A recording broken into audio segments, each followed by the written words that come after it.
நல்லதே நடக்கும், நல்லதே நடக்கும்.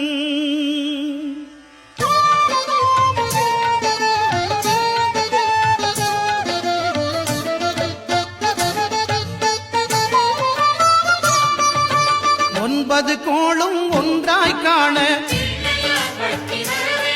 அங்கு கற்பகம் என்னும் கடவுளின் மெய்யில் ஒன்பது கோளும் ஒன்றாய் காண அங்கு கற்பகம் என்னும் கடவுளின் மெய்யில்